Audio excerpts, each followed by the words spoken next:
김영숙 씨, 남편분께서 교통사고를 당하셨습니다. 지금 바로 병원으로 오셔야 합니다. 한시가 급하니 지금 당장 출발하세요. 그날 제가 받은 한 통의 전화는 평온했던 제 인생을 송두리째 바꿔버렸습니다. 손에서 떨어진 국자는 쩌렁쩌렁한 소리를 냈고 심장이 덜컥 내려앉은 듯 아무 말도 할 수 없었어요. 제가 급하게 병원에 도착하니 남편은 이미 눈을 감은 상태였습니다. 남편이 먼저 세상을 떠난 뒤 앞으로 혼자 아이들을 어떻게 키우며 살아가야 할지 막막하기만 하더군요. 남편이 떠난 후 몇 주 동안 무기력하게 지내다 문득 이대로 있을 순 없다는 생각이 들더군요. 우리 아이들을 위해서 뭐라도 해야 해. 그렇게 저는 집 근처 작은 식당에서 일을 시작했습니다. 초보라 실수도 많았고 하루 종일 서서 일하는 게 힘들었지만 아이들 얼굴을 떠올리면 다시 힘이 났습니다. 큰딸과 작은 아들은 제 유일한 희망이었어요. 딸 혜민이는 항상 든든한 큰 누나처럼 동생을 잘 돌봐줬고 아들 준호도 어린 나이임에도 불구하고 엄마를 돕겠다고 애를 썼습니다. 그렇게 세 식구가 서로 의지하며 힘든 시간을 이겨냈습니다. 아이들이 성장하는 모습을 보면서 제 희생이 헛되지 않다는 걸 느꼈어요. 시간은 빠르게 흘렀고 저도 이제야 조금 숨을 돌릴 수 있겠다는 생각이 들었습니다. 딸은 대학을 졸업하고 취업에 성공했습니다. 아들도 사회에 나가 자리를 잡았습니다. 자식들이 자리를 잡으니 하지만 인생이란 게 그렇게 순탄하지만은 않더군요. 어느 날 딸이 퇴근 후 저와 마주 앉아 조심스럽게 말을 꺼냈습니다. 엄마, 제가 하고 싶은 얘기가 있어요. 딸 혜민이의 표정이 심상치 않아 보였습니다. 무슨 큰일이라도 생긴 건가 싶어 긴장했죠. 뭔데? 무슨 일 있니? 딸은 잠시 뜸을 들이더니 말했습니다. 저 앞으로 결혼은 안 하려고요. 그냥 제 인생에서 결혼은 별로 중요하지 않은 것 같아요. 그 말을 듣는 순간 머리가 하얘졌습니다. 결혼을 안 하겠다니 이게 무슨 말인지 이해할 수 없었어요. 결혼을 안 한다니? 그럼 평생 혼자 살겠다는 말이야? 네. 엄마, 저 혼자서도 잘 살 수 있어요. 결혼이 꼭 행복의 조건은 아니잖아요. 딸의 목소리는 단호했지만 제 마음은 복잡했습니다. 한편으로는 딸의 결정을 존중해야 한다고 생각했지만 또 다른 한편으로는 도무지 이해되지 않았습니다. 결혼이라는 것이 왜 딸의 인생에서 그렇게 중요하지 않은 것이라 생각한 걸까요? 저는 딸이 안정된 가정을 이루고 행복한 가정을 꾸리길 바라고 있었는데 딸은 전혀 다른 길을 선택하려고 하니 혼란스러웠습니다. 그래도 내가 나중에 외로워지면 어쩌려고? 안정된 가정을 이루는 것도 나쁘지 않잖아. 엄마, 저는 제 일도 있고 친구들도 있어요. 혼자여도 충분히 행복할 수 있어요. 딸은 제 손을 꼭 잡으며 환하게 웃었습니다.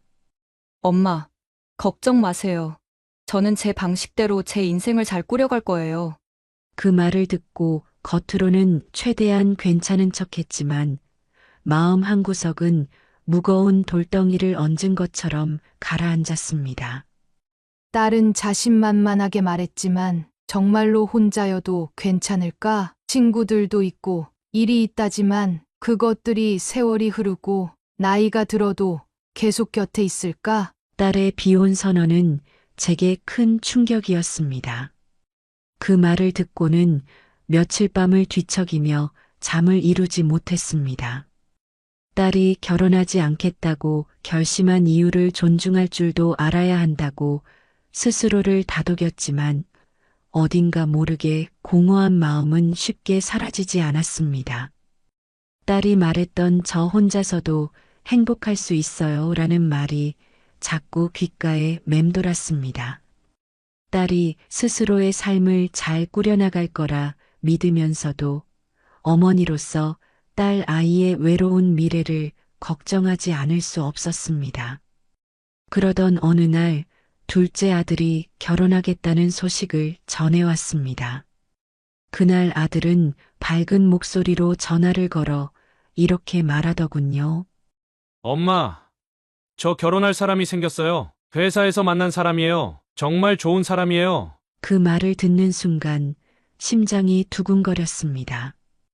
딸의 소식을 들은 후로 우울했던 마음에 한 줄기 빛이 스며드는 듯 했어요. 정말? 어머.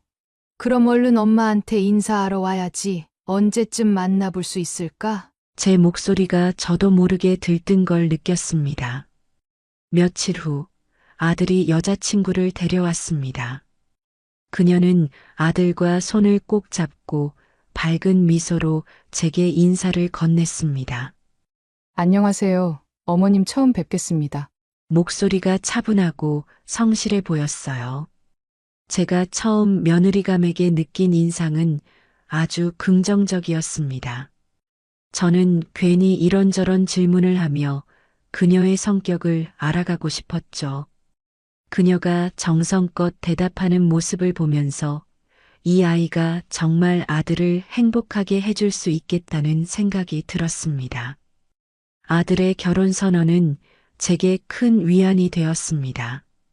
딸의 비혼 선언으로 불안했던 마음이 조금은 진정되는 느낌이었어요.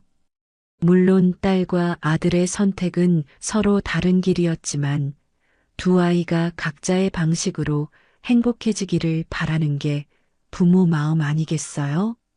결혼 준비를 도우면서도 저는 계속 고민이 많았습니다. 젊은 시절 저는 시어머니와의 관계로 꽤나 고생했던 기억이 생생했거든요. 결혼 초기에 시어머니가 지나치게 간섭을 하셨던 탓에 속상했던 일들이 많았고 그때마다 나는 절대로 며느리에게 이런 시어머니가 되지 말아야지 하고 다짐했었습니다. 그래서 며느리와 좋은 관계를 유지하기 위해 처음부터 신중하게 접근해야겠다고 결심했습니다. 결혼 준비 과정에서 저는 최대한 며느리의 의견을 존중하려 노력했어요. 며느리와의 첫 단추가 앞으로의 가족 관계를 결정짓는 중요한 출발점이니까요. 아들이 결혼을 준비하면서 제 머릿속에는 여러 가지 생각이 오갔습니다. 결혼 선물로 뭘 줄지 고민하다 저는 집을 사주는 게 가장 의미 있는 선물이겠다고 결심했죠. 젊은 부부가 시작부터 경제적인 걱정을 덜고 안정적인 생활을 하길 바라는 마음에서였습니다. 저도 결혼 초기에 경제적으로 어려움을 겪었기에 아들이 그런 어려움을 겪지 않도록 도와주는 게 부모로서 당연한 일이라고 여겼습니다. 하지만 제 생각은 친구의 조언으로 완전히 바뀌게 되었습니다. 결혼 준비를 함께 돕던 친구와 커피를 마시며 이야기를 나누던 중 저는 집을 사줄 계획을 털어놓았습니다. 영수가, 너 아들 결혼 준비는 잘 돼가? 응. 나름 순조롭게 진행되고 있어. 그래서 말인데 결혼 선물로 집을 하나 사주려고. 친구는 제 말을 듣자마자 놀란 얼굴로 커피잔을 내려놓더군요. 영수가, 그거 절대 하지 마. 나도 그랬다가 정말 후회했어. 왜? 집 사주는 게 큰 도움이 되지 않겠어? 처음엔 나도 그렇게 생각했어. 그런데 시간이 지나면서 문제가 생기더라고. 집을 사줬는데도 고마움은 한순간뿐이고 어느 날부터 며느리가 아들 집에서 나를 문전박대했어. 들어가자마자 불쾌한 표정을 짓더니 왜 갑자기 오셨어요? 라고 말하더라고. 저는 친구의 이야기에 충격을 받았습니다. 설마 그렇게까지 무례하게 했다고? 응, 처음엔 그냥 오해일 거라 생각했지. 하지만 시간이 지나면서 아들도 묵묵히 며느리 편만 들고 내 말은 안중에도 없더라. 나중에 깨달았지. 집을 사주는 순간부터 그 집은 내 손이 닿을 수 없는 그들만의 공간이 된 거야. 그 이야기를 들으니 마음이 복잡했습니다. 친구는 제 손을 잡고 말했습니다. 영수가 집을 사주면 내 도움을 고마워하기보다 당연하게 여길 수도 있어. 그게 진짜 문제야. 며느리가 너를 바라보는 시선도 변할 수 있다고. 나처럼 후회하지 말고 잘 생각해봐. 그 말이 머릿속에서 떠나지 않았습니다. 집을 사준다는 게 단순히 선물 이상의 영향을 미칠 수 있다는 점이 새삼스럽게 느껴졌습니다. 저는 고민 끝에 아들에게 이 문제를 꺼내야겠다고 마음먹었습니다. 저녁 식사 후 조심스럽게 이야기를 시작했죠. 엄마가 너희 결혼 선물로 큰 결정을 하나 하려고 했는데 다시 생각해봤어. 그냥 집을 사주는 건 어려울 것 같구나. 아들은 놀란 표정으로 고개를 들더니 대뜸 물었습니다. 집을 사주신다고 하지 않았어요? 갑자기 왜요? 왜 생각이 바뀌신 거예요? 그게 엄마가 생각을 좀 해봤어. 엄마도 생활비는 있어야 할 것 같아서 말이야. 대신 엄마가 3억 원을 빌려줄게. 대신 차용증을 쓰고 생활비처럼 매달 조금씩 주면 되지 않겠니? 아들의 표정이 순식간에 굳어졌습니다. 엄마, 그건 좀 아니지 않아요? 제가 남도 아니고 왜 차용증까지 써야 해요? 엄마도 너희를 도와주고 싶어서 하는 말이야. 하지만 돈 문제는 명확해야지. 그래야 서로 오해가 생기지 않아. 아들은 한숨을 쉬며 말했습니다. 엄마, 저희를 믿지 못하시는 거예요? 이렇게까지 해야 하는지 모르겠네요. 그런 뜻이 아니야. 내가 얼마나 열심히 사는지 엄마도 잘 알아. 하지만 이건 현실적인 문제들을 미리 대비하려는 거야. 엄마가 너무한다고 생각하지 말고 우리를 위한 결정이라고 이해해줘. 아들은 말없이 앉아 있다가 고개를 끄덕였습니다. 알겠어요. 엄마가 그렇게 말씀하신다면 차용증을 쓰죠. 대신 너무 빡빡하게 굴지 말아주세요. 물론이지. 대신 너희가 매달 50만 원씩만. 엄마에게 생활비로 보내면 돼. 그 돈은 엄마가 필요해서가 아니라 내가 이 약속을 지킨다는 걸 확인받고 싶은 마음에서야. 그렇게 해서 아들과 합의점을 찾았습니다. 물론 마음 한편으로는 서운함이 없진 않았습니다. 집을 선물로 주지 못한다는 죄책감과 아들이 제 뜻을 이해하지 못하는 것 같다는 서글픔이 교차했거든요. 하지만 동시에 이 결정이 우리 모두에게 더 나은 선택일 거라는 확신도 들었습니다. 저는 차용증을 작성하고 아들이 이를 받아들인 모습을 보며 안도했습니다. 이 과정이 쉽진 않았지만 앞으로의 관계를 위해 반드시 필요했던 일이었습니다. 아들 부부의 결혼식이 끝나고 몇 달이 지났을 무렵 며느리가 조심스럽게 말을 꺼냈습니다. 어머님, 저희에게 좋은 소식이 있어요. 좋은 소식이라는 말을 듣는 순간 저는 이미 짐작했습니다. 설마 손주 소식인가 싶어 심장이 두근거리더군요. 그래? 뭔데? 며느리는 얼굴이 발그레해져서 조심스레 대답했습니다. 제가 임신했어요. 그 말을 듣자마자 기쁨에 눈물이 핑 돌았습니다. 손주라니요. 그 순간은 모든 걱정과 피로가 사라지는 기적 같았습니다. 아이고, 정말이니? 축하한다. 정말 축하해. 저는 며느리와 아들을 번갈아 보며 박수를 쳤습니다. 아들은 멋쩍게 웃으며 말했죠. 엄마한테 제일 먼저 말씀드린 거예요. 그래. 정말 고마워. 몸 조심하고 잘 관리해서 건강하게 출산했으면 좋겠구나. 뭐 필요한 거 있으면 엄마한테 다 말하고. 그날부터 저는 아침마다 며느리의 건강을 챙기며 이것저것 준비했습니다. 아기를 맞이할 준비를 한다는 건 정말 신나는 일이더군요. 신생아 옷부터 침대, 목욕용품까지 하나하나 고르며 행복한 상상을 했습니다. 그리고 손주 아람이가 태어난 날, 제 인생에 또 다른 기쁨이 찾아왔습니다. 병실 유리창 너머로 갓 태어난 아람이를 처음 봤을 때 제 가슴은 뭉클해졌습니다. 조그맣고 연약한 생명이 세상에 나와 울음을 터뜨리는 모습을 보니 눈물이 멈추질 않았습니다. 이 아이가 우리 가족의 새로운 희망이구나. 며느리와 아들은 피곤해 보였지만 얼굴에는 행복한 미소가 가득했습니다. 아람이가 태어난 후 저는 손주의 사랑스러운 얼굴을 보는 것만으로도 충분히 행복했습니다. 제가 직접 아람이를 돌보는 일은 없었지만 아들 부부가 손수 아이를 돌보는 모습을 보며 흐뭇해했죠. 저는 손주를 안아주거나 함께 웃으며 놀아주는 역할에 만족하고 있었습니다. 그렇게 몇 년이 시간이 흘렀습니다. 어느 날 며느리가 저를 찾아와 조심스럽게 말을 꺼냈습니다.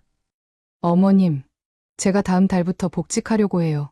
그런데 어린이집은 아직 아람이가 너무 어려서 맡길 수 없을 것 같아요. 혹시 어머님께서 아람이를 봐주실 수 있을까요? 며느리는 한참을 망설이다 용기 내어 부탁했지만 저는 그 부탁이 반갑게 느껴졌습니다. 손주를 더 가까이서 돌볼 기회라니요. 그럼 당연히 돌봐줄 수 있지. 걱정 말고 회사 잘 다니면 돼. 아람이는 내가 잘 돌볼게. 그날 이후 제 하루는 완전히 달라졌습니다. 아침 일찍 아들 집에 도착해 곧바로 손주 돌봄에 들어갔습니다.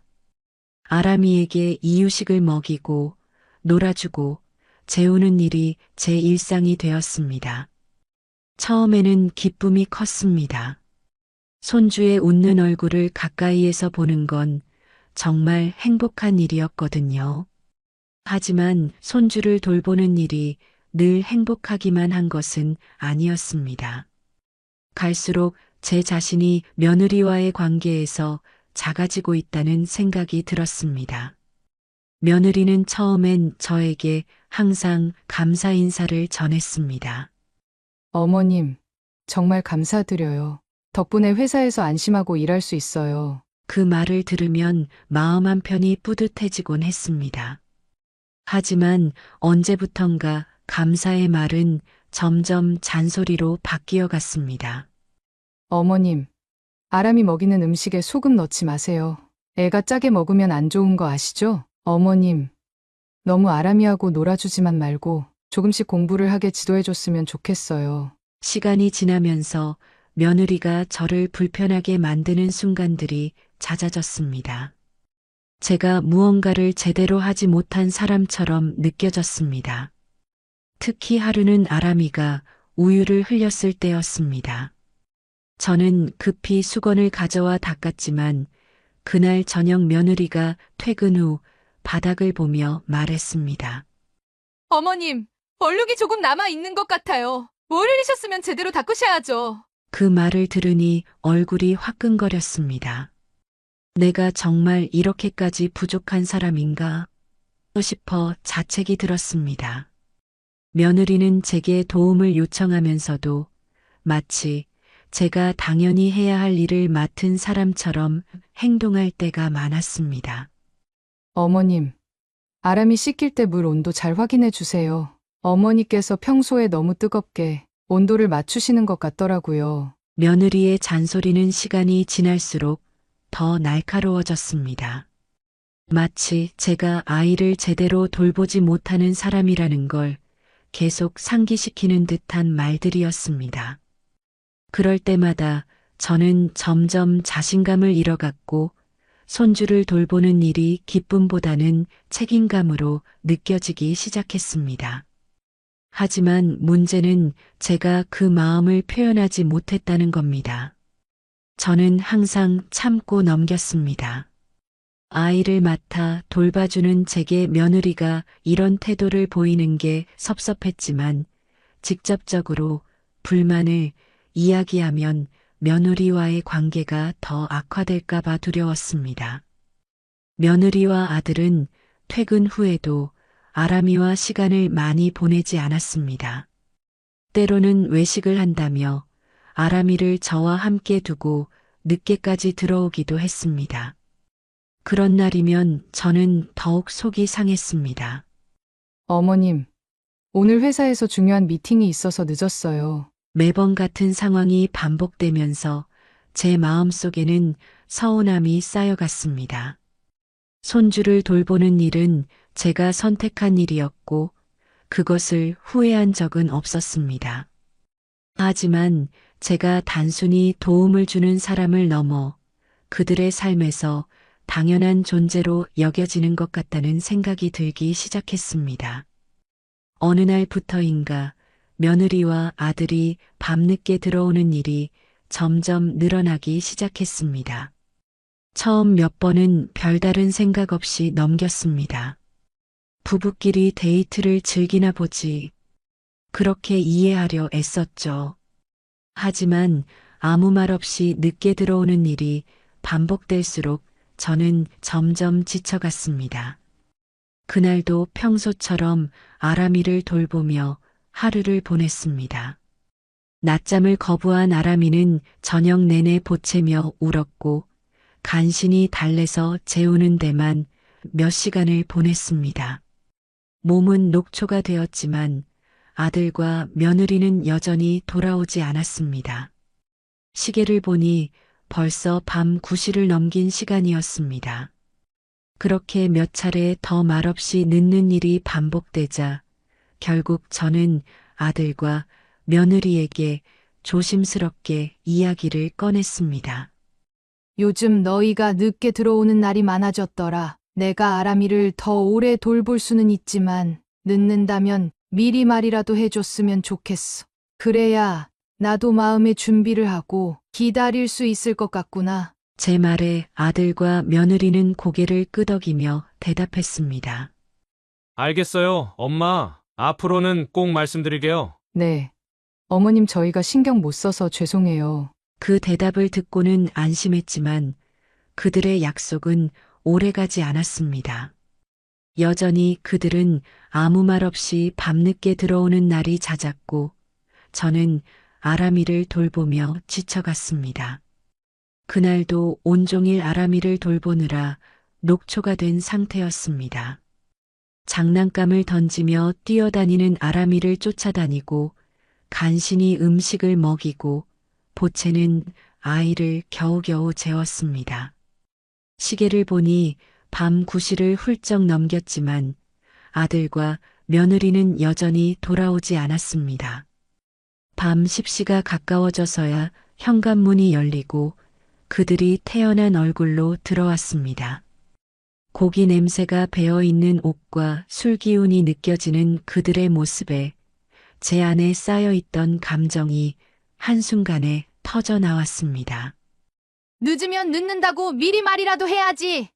너희는 고기 냄새 풍기며 들어왔지만 나는 하루 종일 제대로 먹지도 못하고 아람이만 보고 있었다고. 제 목소리가 높아지자 며느리는 당황하지 않은 채 차갑게 대답했습니다. 어머님, 할머니가 되셨는데 손주 좀 돌보는 게 그렇게 힘드세요? 그 말을 듣는 순간 참아왔던 모든 서운함과 분노가 폭발했습니다. 내가 손주를 돌보는 게 싫어서 이러는 줄 알아? 너희가 늦는다고 말이라도 했더라면 이렇게까지 화내지 않았을 거야. 내가 하루 종일 어땠는지 생각은 해봤니? 그러자 이번에는 아들이 대답했습니다. 엄마, 원래 부모님들이 손주 돌보는 거 도와주시잖아. 다른 집도 다 그렇게 하던데 엄마가 왜 이렇게 예민하게 구는지 모르겠어. 그걸 못 참으세요? 그 순간 제 안에 남아있던 인내심의 마지막 끈이 끊어졌습니다. 아들의 말은 제가 느끼고 있는 모든 감정과 노력을 깡그리 무시하는 것처럼 들렸습니다.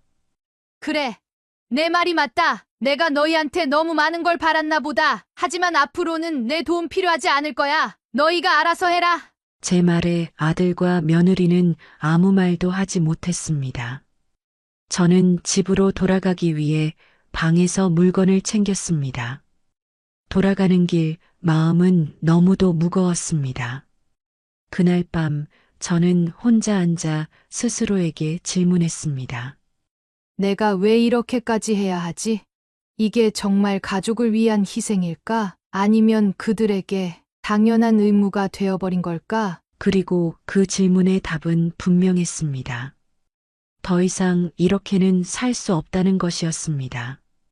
며느리와 아들에게 손주 돌보기를 그만두겠다고 선언한 이후 저는 그들에게 먼저 연락을 하지 않고 지냈습니다. 다시는 그런 식으로 나를 당연하게 여기지 않겠다고 다짐하며 마음을 굳혔습니다. 하루하루 제 시간을 보내며 잃어버렸던 자유를 조금씩 되찾아갔지만 가끔은 손주 아람이의 웃음소리가 그리워졌습니다. 며칠 후 갑작스러운 아들의 전화가 걸려왔습니다. 엄마, 미안해요. 정말 잘못했어요. 그동안 엄마한테 너무 신경 못 썼어요. 그의 낮은 목소리에는 진심이 묻어 있는 것 같았지만 저는 쉽게 믿지 않았습니다. 사과는 됐다. 더 이상 너희에게 연락하고 싶지 않다. 나한테 부탁하지도 말아라. 제 단호한 대답에 한동안 전화 너머에서 침묵이 흘렀습니다. 그러나 아들은 포기하지 않았습니다. 목소리를 가다듬더니 다시 말했습니다. 엄마, 이번엔 정말 달라요. 저도 많이 반성했어요. 제 와이프도 엄마한테 사과드린다고 했어요. 정말이에요. 저는 잠시 생각에 잠겼습니다. 그의 말이 진심처럼 들렸지만 지난날의 실망스러운 경험들이 쉽게 마음을 열 수 없게 만들었습니다. 그래, 사과는 받아줄게. 하지만 더 이상 내가 너희를 도와줄 일은 없을 거야. 그런데 아들은 이어서 간절한 목소리로 부탁했습니다. 엄마, 그런데 마지막으로 한 번만 부탁드리려요. 장모님이 갑자기 바빠지셔서 내일 하루만 아람이를 봐주실 수 있을까요? 정말 하루만이에요. 그 이후로는 절대 부탁 안 드릴게요. 그 말을 듣는 순간 제 마음은 다시 흔들렸습니다. 손주 아람이의 얼굴이 떠올랐습니다. 그의 밝은 웃음은 늘 제게 큰 위로를 주었으니까요. 하루만이라면 괜찮겠지. 며느리도 사과하겠다고 했으니 이번에는 정말 다를 거야. 결국 저는 한숨을 내쉬며 대답했습니다. 내일 하루만이다. 더 이상은 절대 안 돼. 이번에도 약속을 어기면 정말 너희와는 끝이다. 아들은 안도의 목소리로 대답했습니다. 정말 감사합니다. 엄마, 이번엔 진짜예요. 절대 실망시키지 않을게요. 그날 밤 저는 스스로에게 물었습니다. 내가 왜 또 이 상황에 휘말리게 되는 걸까? 하지만 손주의 얼굴을 떠올리니 차마 거절할 수가 없었습니다. 아들의 간곡한 부탁에 손주 아람이를 돌보기 위해 다시 그들의 집으로 향했습니다. 이번만큼은 아들과 며느리가 진심으로 변했으리라는 작은 기대를 품고 있었습니다. 아람이를 만난다는 기쁨도 있었지만 지난날의 실망과 서운함이 다시 반복되지 않을까 하는 불안도 마음 한구석에 자리 잡고 있었습니다.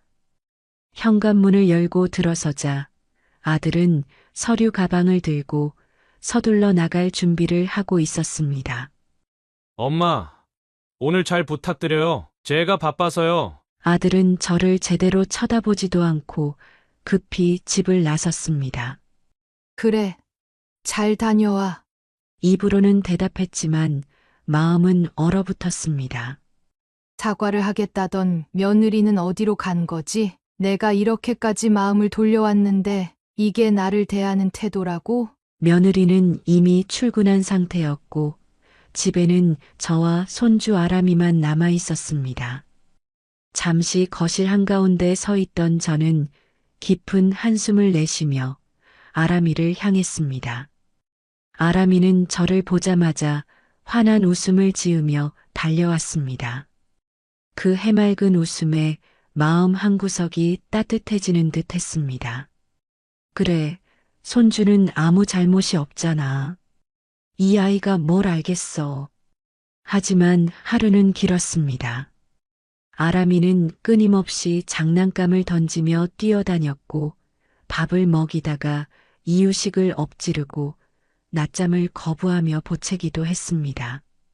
저는 온 힘을 다해 아람이를 달래고 재우며 하루를 보냈습니다. 겨우 낮잠을 재우고 나서야 소파에 앉을 수 있었습니다. 제 손은 땀으로 젖어 있었고 몸은 이미 지칠 대로 지쳐 있었습니다. 창밖을 바라보며 스스로에게 물었습니다. 내가 왜 이렇게까지 해야 하지? 가족이라는 이유로 이렇게 나 자신을 희생하는 게 옳은 걸까? 하지만 그 질문의 답을 찾기도 전에 아람이가 잠에서 깨어나 울음을 터뜨렸습니다. 다시 아이를 달래고 놀아주기를 반복하는 사이 어느새 저녁 시간이 되었습니다. 그러나 그들의 무심한 태도는 제 기대를 조금씩 무너뜨렸습니다. 아들은 현관문을 열고 들어오자마자 핸드폰을 확인하며 피곤한 얼굴로 말했습니다. 오늘 미팅이 정말 길었어. 상사가 끝도 없이 이야기하더라니까. 진짜 지쳤어. 아들은 며느리를 향해 불평을 늘어놓았고 며느리는 웃으며 대답했습니다. 수고했어요. 그래도 잘 끝난 거면 다행이네요. 근데 오늘 저녁 뭐 먹을까요? 오늘은 조금 간단히 먹고 싶네요. 그들의 대화 속에는 저를 향한 시선이나 말 한마디도 없었습니다. 아들의 얼굴에 드러난 피곤함과 며느리의 일상적인 말투는 마치 제가 이 집에서 하루 종일 손주를 돌보며 지친 몸으로 기다리고 있다는 사실을 잊은 듯 했습니다. 소파에 앉아 그들을 바라보던 저는 애써 긍정적으로 생각하려 했습니다. 그때 며느리가 냉장고를 닫으며 작은 봉투를 꺼내 들었습니다. 봉투를 손에 들고 저를 향해 걸어왔죠. 어머님, 며칠 뒤가 어버이날이잖아요. 그래서 선물 준비했어요. 며느리의 말은 갑작스러웠습니다. 저는 봉투를 바라보며 잠시 멈칫했습니다. 예상치 못한 선물이라는 사실에 마음 한구석에서 작은 불씨 같은 기쁨이 피어올랐습니다. 저는 봉투를 받아들며 며느리에게 물었습니다. 엄마를 위해 준비한 거니? 제 목소리는 떨렸습니다. 그 질문 뒤에는 작은 기대와 불안이 함께 숨어 있었습니다. 며느리는 환한 미소를 지으며 대답했습니다. 그럼요, 어머님. 항상 저희를 도와주시잖아요. 특히 오늘도 아람이를 봐주시느라 얼마나 힘드셨을까요? 저희가 정말 감사하게 생각해요. 그 말을 듣는 순간 하루 종일 쌓였던 피로가 조금씩 풀리는 듯 했습니다. 마음속 깊이 묻어두었던 서운함이 희미해지는 기분이 들었습니다. 사실 너희한테 섭섭한 마음도 없진 않았는데 그래도 이렇게 챙겨줘서 고맙다. 제 목소리는 작았지만 진심이 담겨 있었습니다. 아들도 그제야 핸드폰을 내려놓고 저를 바라보며 한마디를 덧붙였습니다. 엄마, 정말 항상 고마워요. 엄마가 계셔서 저희는 얼마나 마음이 든든한지 몰라요. 오늘도 고생 많으셨습니다. 아들의 말은 짧았지만 그 안에 담긴 진심이 느껴졌습니다. 그동안 무심했던 아들의 말투와는 달랐습니다. 저는 작은 미소를 지으며 봉투를 손에 꼭 쥐었습니다. 정말 고맙다. 너희가 이렇게 생각해줘서 내가 얼마나 기쁜지 모른다. 그 순간 이 집에서 느꼈던 모든 서운함이 서서히 녹아내리는 듯 했습니다. 이제야 나를 부모로 생각하는구나. 내가 그동안 했던 모든 노력과 희생이 이들에게 닿은 거겠지. 그런 생각이 들며 마음이 따뜻해졌습니다. 며느리가 다가와 제 옆에 앉으며 말했습니다. 어머님, 사실 요즘 저희도 많이 생각했어요. 어머님께서 얼마나 힘드셨을지 저희가 너무 당연하게 여긴 건 아닌지요. 며느리의 목소리는 부드러웠고 진심이 묻어 있었습니다. 그래, 너희가 그런 마음을 가지고 있다면 나는 더 바랄 게 없어. 저는 그들의 말을 들으며 느껴지는 따뜻함에 마음이 한결 가벼워졌습니다. 집으로 돌아가는 길, 봉투를 손에 쥔 제 발걸음은 가벼웠습니다. 그동안 쌓였던 서운함이 모두 사라진 건 아니었지만 오늘 들은 말들이 제 마음속에 작은 위안을 남겼습니다. 내가 너무 예민했었나 봐. 이렇게 챙겨주고 고맙다고 말해주니 나도 더 노력할 힘이 생기네. 스스로를 다독이며 희미하게 미소를 지었습니다. 가로등 불빛 아래에서 봉투를 꼭 쥔 손이 따뜻해지는 것 같았습니다. 저는 조용히 속으로 다짐했습니다. 가족은 이렇게 서로를 조금씩 더 이해해가는 거겠지. 집으로 돌아온 저는 설렘과 기대를 안고 봉투를 열었습니다. 안에는 백화점 상품권이 총 100만 어치가 들어 있었습니다. 상품권을 손에 들고 한참을 바라보았습니다. 하루 종일 아람이를 돌보느라 쌓였던 피로가 순간적으로 풀리는 것 같았습니다. 내가 이때까지 고생한 걸 알고 이런 선물을 다 준비했구나. 상품권을 손에 꼭 쥐며 작은 기쁨이 마음속에 번졌습니다. 그런데 봉투 안에 들어있던 작은 종이가 눈에 들어왔습니다. 편지였습니다. 편지까지 준비했네. 얼마나 고마운 말이 적혀 있을까? 기대감에 편지를 펼쳤습니다. 그러나 읽어 내려가는 순간 손끝이 떨리기 시작했습니다. 장모님께 드리는 선물입니다. 항상 감사드립니다. 손주 아람이를 봐주셔서 정말 큰 도움이 되었어요. 그 문장을 읽고 머릿속이 하얘졌습니다. 장모님, 이게 무슨 말이지? 봉투가 잘못 바뀐 건가? 순간적으로 혼란스러웠지만 금세 스스로를 다독였습니다. 그럴 수도 있지. 단순한 실수겠지. 편지와 봉투가 바뀐 거야. 편지는 나중에 다시 돌려주면 돼. 하지만 가슴 한구석에는 묘한 찜찜함이 남아 있었습니다. 혹시나 하는 마음에 사돈에게 전화를 걸었습니다. 사돈은 전화를 받자마자 찝찝한 목소리로 인사를 건넸습니다. 웬일이세요? 무슨 일이세요? 저는 가벼운 목소리로 말을 꺼냈습니다. 사돈, 오늘 받은 봉투 속에 편지를 보니까 사돈께 드리는 선물이라고 적혀 있더라고요. 봉투가 바뀐 것 같아서요. 사돈은 잠시 멈칫하더니 조심스레 저한테 되물어보기 시작했습니다. 혹시 봉투에는 얼마가 들어있던가요? 다 세어보니 총 100만 원 되는 상품권들이 들어있던데요. 사돈은요? 갑자기 사돈은 껄껄 웃기 시작하더니 비꼬는 말투로 대답을 이어나갔습니다. 아이고, 안 그래도 봉투랑 편지 보고 좀 이상하다 싶었거든요. 봉투에 3만 원짜리 상품권 하나밖에 안 들어있길래 딸이랑 사위가 나를 이렇게 가볍게 보나 했어요. 근데 봉투가 바뀐 거였네요. 사돈의 어이없는 말투에 순간 숨이 막혔습니다. 손끝이 차가워지고 떨리기 시작했지만 최대한 차분한 목소리를 유지하려 애쓰며 대답했습니다. 3만 원짜리 상품권 한 장밖에 안 들어있다고요? 네, 이 봉투엔 3만 원짜리 상품권 하나밖에 없는데 이게 사돈 거였네요. 그 100만 원 되는 상품권들이 제 거였고요. 심장이 쿵 내려앉았습니다. 머릿속에서 무언가 부서지는 소리가 들리는 듯 했습니다. 저는 더 이상 참을 수 없었습니다. 사돈, 그러면 제 봉투 안에는 뭐라고 적혀 있었나요? 사돈은 잠시 뜸을 들이더니 태연히 대답했습니다. 어머님께 드리는 선물입니다. 라고만 적혀 있네요. 그리고 상품권은 3만 원짜리 한 장만 달랑 들어있어요. 아이고, 이걸 어쩌죠? 그 말은 마치 무언가를 뚫고 들어와 제 가슴을 후벼 파는 듯 했습니다. 내가 받은 상품권은 100만 원이고 사돈은 3만 원짜리? 그런데 편지는 서로 뒤바뀌었다고? 아니, 이건 단순한 실수가 아니잖아. 심장이 점점 빨리 뛰기 시작했고 손끝이 떨렸습니다. 사돈은 잠시 뜸을 들이다가 태연한 목소리로 말을 이어갔습니다.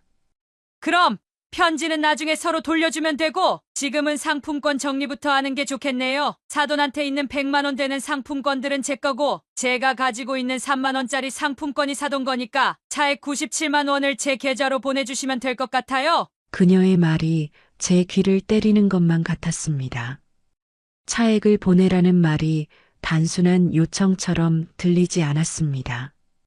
마치 이 상황이 당연하다는 듯한 태도에 손끝이 떨리기 시작했습니다. 97만 원을 보내달라고요? 제 목소리는 떨리며 낮게 깔렸습니다. 그럼요. 간단하잖아요. 차액만 정리해 주시면 되는 거죠. 너무 예민하게 생각하지 마세요. 손에 들고 있던 상품권과 편지를 내려다보며 중얼거렸습니다. 장모님께 드리는 선물입니다. 항상 감사드립니다. 손주 아람이를 봐주셔서 큰 도움이 되었어요. 문장을 다시 읽는 순간 억눌렸던 모든 감정이 차오르며 터져나왔습니다. 목이 메었고 눈물이 차오르기 시작했습니다. 저는 떨리는 목소리로 소리쳤습니다. 제가 아람이를 돌본 시간이 훨씬 더 많아요. 사돈보다 훨씬 더 많은 시간, 더 많은 노력을 들였다고요. 그런데 저에게는 3만 원이고 사돈에게는 100만 원이라니 이게 공평한 건가요? 사돈은 잠시 멈칫하더니 여전히 태연하게 대답했습니다. 아이고, 그걸 저한테 따지시면 곤란하죠. 너무 예민하게 구시지 마세요. 그녀의 말은 기름을 끼얹는 것 같았습니다. 가슴속에서 억눌려 있던 분노가 한꺼번에 솟구쳤습니다. 예민하다고요? 제가 예민한 건가요? 제가 아람이를 돌보면서 얼마나 힘들었는지, 얼마나 많은 걸 포기했는지 아세요? 사돈은 잠깐씩 봐주셨잖아요. 그런데 저에게는 3만 원, 사돈에게는 100만 원이라니 이게 말이 돼요? 사돈은 여전히 비꼬는 태도를 버리지 않았습니다. 따지시려면 우리 딸이랑 사위한테 직접 따지세요. 그 순간 참아왔던 눈물이 떨어졌습니다. 제 마음속 깊은 곳에서 무시당한 감정과 억울함이 폭발했습니다. 사돈의 태연한 말이 더는 들리지 않았습니다. 손에 들고 있던 편지를 구겨 바닥에 던졌습니다.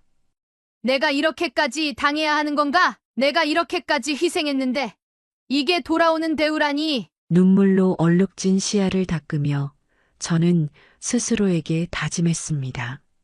더는 아무에게도 나를 당연한 존재로 여기게 하지 않겠어. 나를 위해 살겠어. 그날 밤 저는 침대에 누워 창문 밖을 바라보았습니다.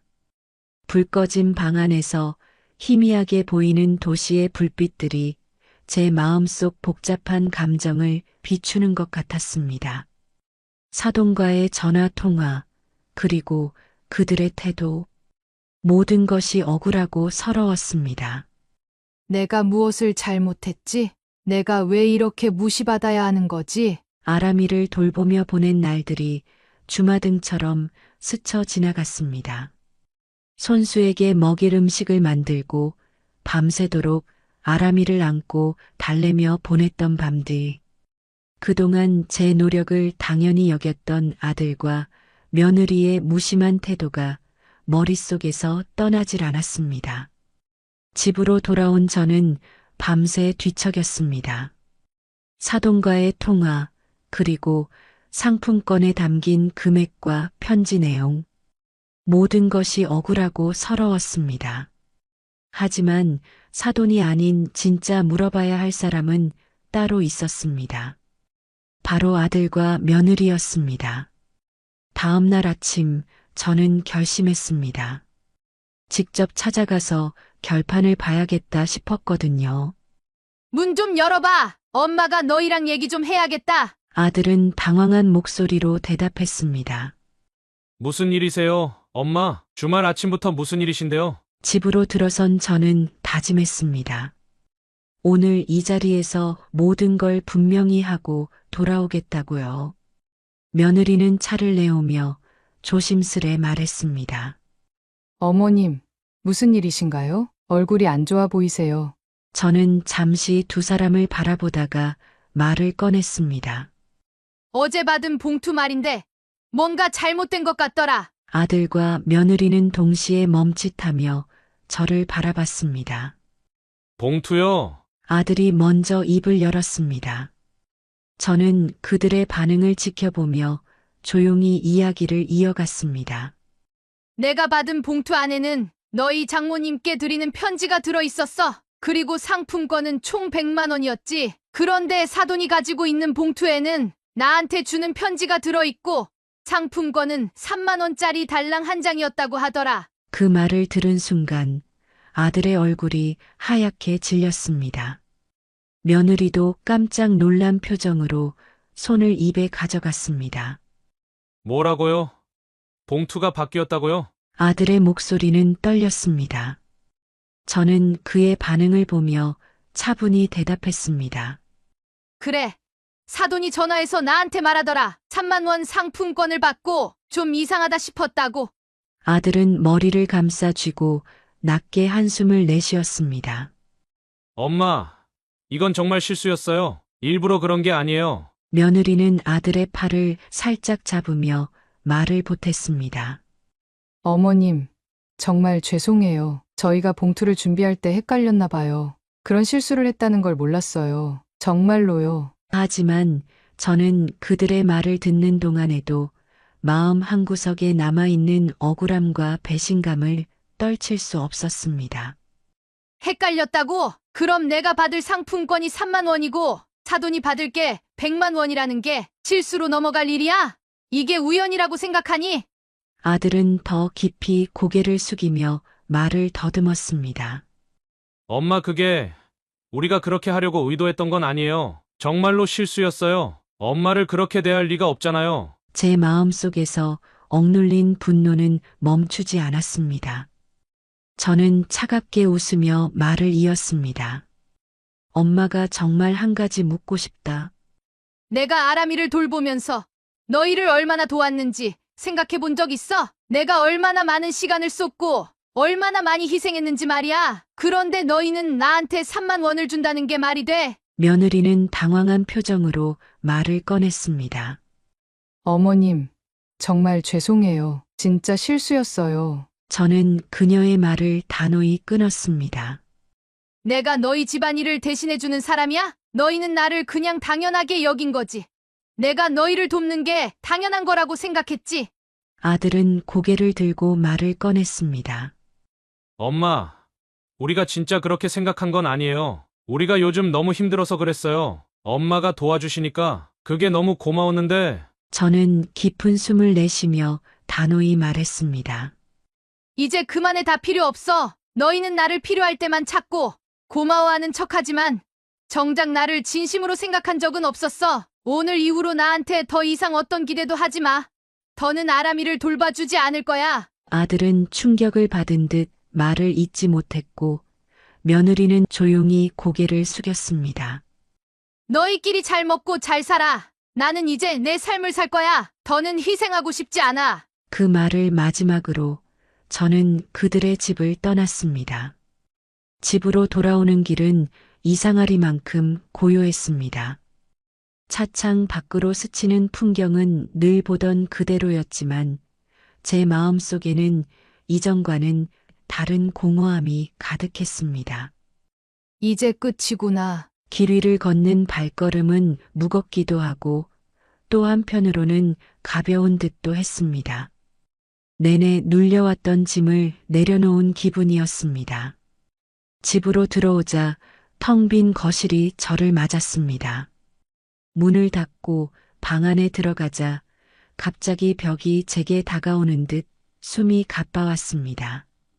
나는 지금부터 무엇을 해야 하지? 침대에 앉아 천장을 바라보며 생각했습니다. 지난 수십 년 동안 나는 누구를 위해 살아왔을까? 남편이 갑자기 세상을 떠난 날부터 내 삶은 오롯이 아이들을 위한 것이었습니다. 식당 일을 하며 몸이 부서지도록 일했고 아이들이 원하던 것을 모두 채워주고 싶었습니다. 아람이가 태어난 후 내 삶은 다시 누군가를 돌보는 일로 가득 차게 되었습니다. 새벽에 깨서 울음을 달래고 이유식을 만들고 기저귀를 갈아주며 보내던 나날들. 내 시간은 없었습니다. 내가 아니면 누가 하겠어라는 생각만으로 버텼습니다. 그런데 그들이 내 노력을 어떻게 봤을까? 그날 밤 저는 오랜만에 거울을 마주했습니다. 거울 속에 비친 사람은 낯설었습니다. 주름이 깊어진 얼굴, 피곤해 보이는 눈빛, 자신을 돌보지 못한 흔적들. 이게 바로 나였구나. 이렇게까지 내 자신을 잃고 살았구나. 갑자기 울음이 터졌습니다. 억울하고 서럽고 무엇보다도 내 자신이 불쌍했습니다. 이렇게 살았던 시간이 모두 허무하게 느껴졌습니다. 하지만 눈물을 닦고 일어나자 마음 한구석에서 작은 다짐이 생겨났습니다. 그래, 이제는 나를 위해 살아야 해. 다음 날 아침 저는 몇 년 만에 집 근처 공원을 산책했습니다. 나뭇잎이 흔들리는 소리, 아이들이 뛰노는 웃음소리, 햇빛이 비추는 따스함이 오랜만에 느껴졌습니다. 내가 왜 이런 평범한 행복조차 잊고 살았을까? 산책을 마친 뒤 근처 카페에 들러 따뜻한 커피를 주문했습니다. 한 손에는 커피를 들고 한 손에는 그동안 읽지 못했던 책을 펼쳤습니다. 몇 년 만에 이런 여유를 느껴보는지 기억도 나지 않았습니다. 며칠 뒤 저는 마을 회관에서 그림 교실에 등록했습니다. 물감을 섞고 붓으로 캔버스를 채워가는 과정은 신기했습니다. 처음에는 서투르고 어렵게 느껴졌지만 점차 마음이 차분해졌습니다. 어머님, 그림을 처음 해보신 거 치고 너무 잘하시네요. 함께 그림을 배우던 사람이 칭찬을 건넸습니다. 정말요? 저는 이런 거 해본 적이 없어서요. 저도 모르게 웃음이 나왔습니다. 내게도 칭찬받을 일이 남아 있었다니. 한 달이 지나면서 제 일상은 완전히 달라졌습니다. 이제는 아침에 일어나 커피를 마시며 창밖을 보는 것이 하루의 시작이 되었고, 오후에는 회관에서 그림을 그리고 저녁에는 공원을 산책했습니다. 아들 부부와의 연락은 끊긴 상태였지만 오히려 마음이 편안해졌습니다. 그들에게 희생해야 한다는 압박감에서 벗어나니 내 삶의 주인이 된 기분이었습니다. 내가 왜 이렇게 살지 않았을까? 너무 늦은 건 아닐까? 가끔 그런 후회가 밀려오기도 했지만 저는 그런 생각조차도 금세 밀어냈습니다. 지금이라도 나를 찾으면 되는 거야. 혼자라는 것은 두려운 것이기도 했지만 동시에 자유로운 것이기도 했습니다. 아람이의 웃음소리가 떠오를 때면 마음 한구석이 허전했지만 이제는 그것이 나를 지치게 하는 족쇄가 아니라는 걸 알았습니다. 저는 거울을 보며 중얼거렸습니다. 잘했어. 이제는 정말 나를 위해 사는 거야. 과거의 상처와 아픔은 여전히 제 안에 흔적을 남기고 있었습니다. 그날의 서러움과 분노는 쉽게 잊히지 않았지만 저는 이제 그것에 얽매이지 않기로 했습니다. 시간이 지나면서 깨달았습니다. 희생과 배려는 소중한 것이지만 그 끝에 남은 나 자신을 잃어서는 안 된다는 것을. 늦지 않았어. 지금부터가 시작이야. 그날 밤 저는 창밖의 별을 바라보며 오래도록 깊은 잠에 들었습니다. 지금까지 김영숙 여사님의 사연을 끝까지 들어주셔서 감사합니다. 드디어 오로지 자신만을 위한 삶을 찾아나가는 김영숙 여사에게 따뜻한 응원의 한마디 댓글로 남겨주시면 김영숙 여사님에게 큰 힘이 되리라 생각합니다. 마지막으로 구독과 좋아요 꼭 한 번씩 부탁드리며 저는 더 좋은 영상으로 다시 여러분을 찾아뵙겠습니다. 감사합니다. 안녕하세요, 여러분. 저는 올해 72세인 이영숙입니다. 제 인생에서 가장 충격적이었던 경험을 들려드리려고 합니다. 아침 일찍 저는 서둘러 짐을 챙겼습니다. 처음으로 아들 준호의 집에 가는 날이었기 때문입니다. 아들 준호가 결혼한 지도 벌써 1년이 다 되어 가지만 한 번도 준호의 집에 가본 적이 없었습니다. 너무 먼 거리 탓에 늘 마음만 있었지 발길을 쉽게 옮기진 못했거든요. 결혼 선물로 제가 마련해준 그 집에서 아들과 며느리 두 사람이 어떻게 지내고 있을지 항상 궁금했는데 이번에야말로 직접 확인할 기회가 생겼으니 가슴이 두근거리기 시작했습니다. 새벽녘 어둠이 채 가시지 않은 길을 따라 버스 정류장으로 걸어갔습니다. 마을 버스를 타고 읍내까지 1시간, 거기서 다시 시외버스로 갈아타야 했어요. 버스에 앉아 덜컹거리는 소리를 들으며 창밖을 바라보니 논밭 사이로 해가 천천히 떠오르고 있었죠. 내가 마련해준 집에서 둘이 잘 살고 있을까? 며느리 민지한테 어떻게 하면 좋은 시어머니가 될 수 있을까? 이런저런 생각이 꼬리를 물며 지나갔습니다. 버스가 서울 터미널에 도착하니 아들 준호가 나와 있었습니다. 멀리서 모자를 눌러 쓴 아들의 모습을 보자 반가움과 낯설미 동시에 밀려왔어요. 1년 넘게 아들 얼굴을 못 봤었기 때문에 아들의 얼굴이 늘 그리웠거든요.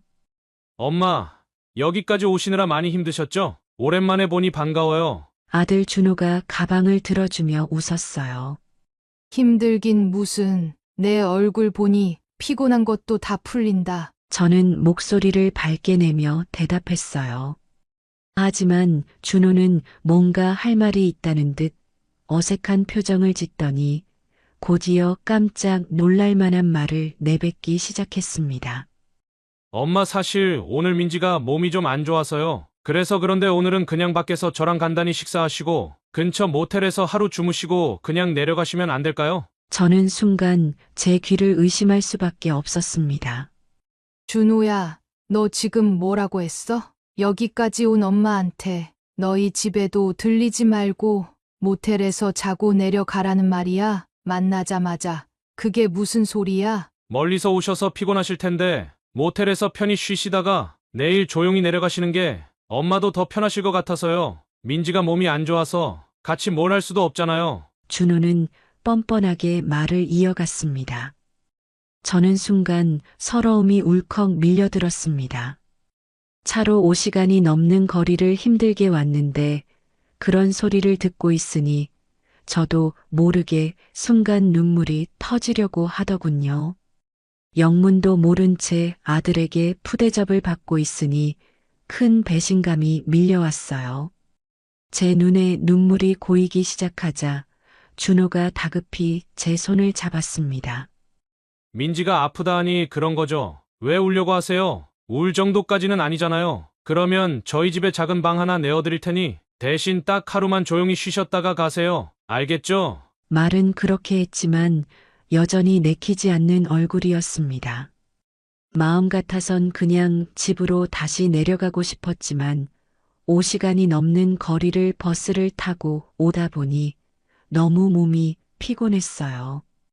어쩔 수 없이 몇 시간이라도 조금 쉬었다 가야겠다는 생각에 저도 그렇게 내키진 않는 기분이었지만 아들 집으로 향했죠. 그렇게 아들 준호와 함께 준호네 집으로 향하는 내내 서운한 감정이 밀려왔습니다. 머릿속에서는 아들의 태도가 계속 맴돌았고 왜 내가 이런 대접을 받아야 하는지 억울한 마음이 가시질 않았죠. 작은 방에서 쉬라는 말에 고개를 끄덕이긴 했지만 마음속은 이미 차갑게 식어버렸습니다. 아들의 집에 들어서니 집안은 깔끔하게 정돈되어 있었지만 어딘가 차갑고 낯선 느낌이 들었어요. 새로 들인 듯한 소파와 세련된 가구들이 눈에 띄었고 결혼 사진이 걸린 벽면은 두 사람의 새로운 출발을 상징하는 듯 보였어요. 하지만 정리된 공간과는 달리 저는 그곳에서 따뜻한 환영의 기운을 느낄 수 없었어요. 민지는 어디 있니? 오랜만에 보는데 그래도 인사라도 해야 하지 않겠니? 저는 준호에게 물었어요. 준호는 살짝 어색한 미소를 지으며 대답했어요. 방에 있어요. 몸이 많이 안 좋은가 봐요. 아픈 며느리를 탓할 수는 없었습니다. 인기척을 느꼈는지 얼마 지나지 않아 방 안에서 며느리 민지가 나왔습니다. 하지만 민지의 얼굴엔 생기가 넘쳤고 머리는 단정하게 빗겨 있었어요. 아프다고 했던 사람이 이렇게 멀쩡한 모습으로 나타나니 저는 너무 놀랄 수밖에 없었습니다. 민지야 많이 아프다며? 지금은 좀 괜찮니? 저는 애써 민지를 반갑게 맞으며 물었어요. 그러나 민지는 짧게 웃으며 건성으로 대답했어요. 네, 조금 나아졌어요. 민지의 표정에선 전혀 반가움을 느낄 수 없었어요. 저와 짧은 대화를 나누고 민지는 준호를 방 안으로 데리고 가더니 방문을 닫고 짜증 섞인 목소리로 준호에게 말하기 시작했어요. 아니, 왜 데리고 온 거야? 안 데려오기로 했잖아. 순간 저는 귀를 의심했어요. 민지는 마치 제가 없는 사람처럼 행동하며 불만을 서슴없이 쏟아냈습니다. 준호는 당황하며 서둘러 민지를 진정시키려 했어요. 어머니가 그래도 여기까지 먼 길 오셨잖아. 좀 이해해줘. 그러나 민지는 전혀 수그러들지 않았어요. 내가 싫다고 말했잖아. 내가 허락 안 했는데 왜 마음대로 이렇게 데려와서 나를 불편하게 만드는 거야? 민지의 목소리는 점점 더 날카로워졌고 저는 그저 멍하니 그 모습을 지켜볼 수밖에 없었습니다. 저는 소파에 앉아 방 안에서 흘러나오는 말다툼 소리를 듣고만 있어야 했습니다. 손발이 얼어붙는 것 같았고 무엇보다 제 자신이 한없이 작아지는 기분이었어요. 그 방 안에서 오가는 말들 속에 제가 끼어들 자리는 없었죠. 이곳은 제가 마련해준 집인데도 저는 이곳에서 손님으로조차 환영받지 못하는 느낌이었어요. 싸움 소리가 잦아들 무렵 저는 천천히 거실 창문 쪽으로 발걸음을 옮겼어요. 창밖으로 보이는 아파트 단지의 나무들이 바람에 흔들리고 있었어요. 그 모습이 마치 지금의 제 마음 같았어요. 한없이 흔들리고 어디에도 뿌리 내리지 못한 채 바람에 휘청거리는 나무처럼 느껴졌죠. 민지와 준호가 방에서 나왔지만 민지는 여전히 저를 쳐다보지 않았습니다. 민지는 휴대폰을 들여다보며 아무렇지 않은 듯 소파에 앉았고 준호는 다가와 어색한 웃음을 지으며 말했어요. 엄마, 민지가 요즘 조금 피곤해서 그래요. 너무 신경 쓰지 마세요. 저는 그 말을 들으며 마지못해 고개를 끄덕였지만 저에겐 전혀 위로가 되진 못했어요. 저는 혼자서 조용히 거실에서 TV만 보고 있었고 준호와 민지는 다시 방 안에 들어가 한동안 나오지 않았어요. 그렇게 몇 시간 동안 저를 불청객처럼 방치해 놓더니 한참 뒤 귀찮다는 표정을 지으며 민지가 방에서 나왔습니다. 그러곤 휴대폰으로 배달 앱을 열더니 아무렇지도 않게 음식을 주문했어요. 저녁은 이걸로 시켜서 먹어요. 요즘은 다 시켜 먹잖아요. 얼마 후 도착한 건 매운 떡볶이와 닭발이었어요.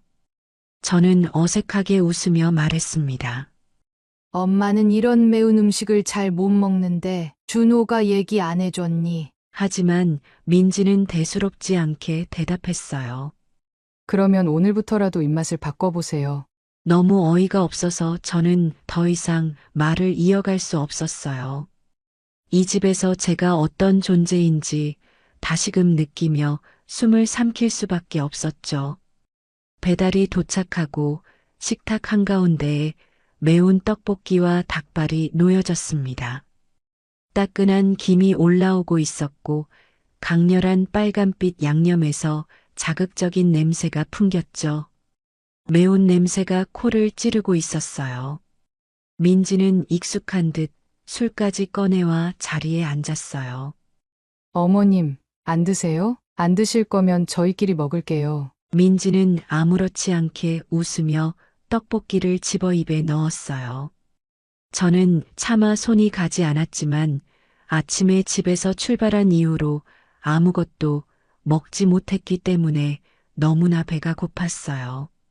매운 걸 못 먹는 저이지만 너무 허기가 져서 어쩔 수 없이 한 입 집어 먹을 수밖에 없었어요. 당장이라도 쓰러질 것만 같았거든요. 떡볶이를 입에 넣는 순간 혀가 마비될 것 같은 얼얼함이 밀려왔어요. 양념은 혀를 찌르는 듯 매웠고 목을 타고 내려가자 속이 뜨겁게 불타오르는 것 같았어요. 고통에 말을 잃은 채 물을 급히 마셨지만 매운 기운이 가라앉지 않고 계속 혀를 타고 퍼졌어요. 민지야, 엄마가 이렇게 매운 음식은 잘 못 먹어서 그런데 혹시 다른 음식은 없니? 저는 참다 못해 말했지만 민지는 대수롭지 않게 대답했어요. 어머님, 요즘 사람들은 다 이런 거 먹어요. 그러지 말고 참고 드셔보세요. 입맛도 바뀌는 거니까요. 민지의 태도에 저는 깊은 한숨을 내쉬었어요. 준호도 제게는 전혀 신경 쓰지 않은 채 닭발을 열심히 뜯으며 민지와 웃고 있었어요. 이 집 양념 정말 제대로다. 떡볶이도 닭발도 너무 맛있어. 준호가 만족스럽게 말하며 잔을 들었고 민지는 그런 준호를 보며 미소를 지었어요. 두 사람은 완벽히 그들만의 세계에 빠져 있었어요. 저는 속이 점점 더 불편해지고 몸이 뜨거워지는 듯한 기분에 숟가락을 내려놨어요. 나는 못 먹겠다. 속이 너무 안 좋아. 어떤 거라도 좋으니 다른 음식 좀 내어주면 안 될까? 제 말에 준호는 잠시 고개를 돌리더니 요즘 젊은 사람들은 집에서 음식을 잘 안 해 먹어요. 아니면 제가 돈 드릴 테니 밖에 나가서 드시고 오실래요? 라고 대답했어요. 그 대답이 저를 더 서글프게 만들었어요. 내 몸 상태를 걱정하기는커녕 마치 제가 뭘 모르는 사람이라도 된 것처럼 가르치려 드는 그 태도가 마음을 찌르는 것 같았어요. 저는 떡볶이와 닭발 대신 물만 마시며 조용히 앉아 있었어요. 두 사람은 술잔을 들고 서로에게 건배하며 대화를 이어갔죠. 그들의 말과 웃음이 제 귀에 닿을 때마다 제 존재가 점점 더 무의미해지는 것 같았어요. 빈속에 너무 매운 음식을 먹어서 그런지 배가 아파오기 시작했어요. 고통은 점점 더 심해졌고 도저히 참을 수 없어 화장실로 뛰어가고 말았죠. 한참을 화장실에서 고통스런 시간을 보내고 다시 식탁으로 돌아왔고 저는 결국 참다 못해 소리쳤어요. 내가 정말 참다 도저히 못 참겠구나. 엄마가 도대체 너희에겐 어떤 존재니? 더러워서 이 집에 못 있겠구나. 그냥 나가서 잘게. 이 집에서 더는 못 있겠다. 제 목소리는 거실에 울렸고 순간 정적이 흘렀어요. 하지만 민지는 대수롭지 않게 숟가락을 내려놓고는 피식 웃었어요. 준호는 왜 그러세요? 그냥 방에 들어가서 쉬고 계세요. 아까 전엔 집에서 좀 재워달라고 하셨잖아요. 라며 무덤덤한 말투로 대답했어요. 저는 그 말이 더 서러워 눈물이 날 것 같았지만 여기서 울면 정말 비참해질 것 같아 꾹 참았어요. 저는 가방을 챙기며 문 쪽으로 걸어갔어요. 혹시라도 아들이 저를 말릴까 싶었지만 준호와 민지는 여전히 술잔을 들고 있었습니다. 준호가 민지에게 떡볶이 남은 거는 담아놨다가 내일도 먹자. 라고 말하는 것을 들으며 저는 뒤도 돌아보지 않고 현관문을 열었어요. 어머님 그럼 조심히 가세요. 라는 민지의 무심한 인사마저 등 뒤에서 들려왔어요. 배웅조차 받지 못하고 저는 홀로 어두운 복도를 걸어 나왔습니다. 눈이 내리는 길가를 걸으며 허름한 여인숙을 찾아 들어갔어요.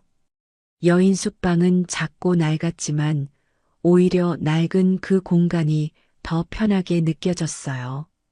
창문 틈으로 들어오는 희미한 달빛이 방 안을 비췄고 방 한가운데 놓인 오래된 침대는 삐걱거리는 소리를 내며 저를 받아줬어요. 그 위에 가방을 내려놓고는 무겁게 한숨을 내쉬었어요. 가만히 앉아 있다 보니 저도 모르게 눈물이 쏟아졌어요. 오늘 하루가 너무 길고 견딜 수 없을 만큼 고통스러웠죠.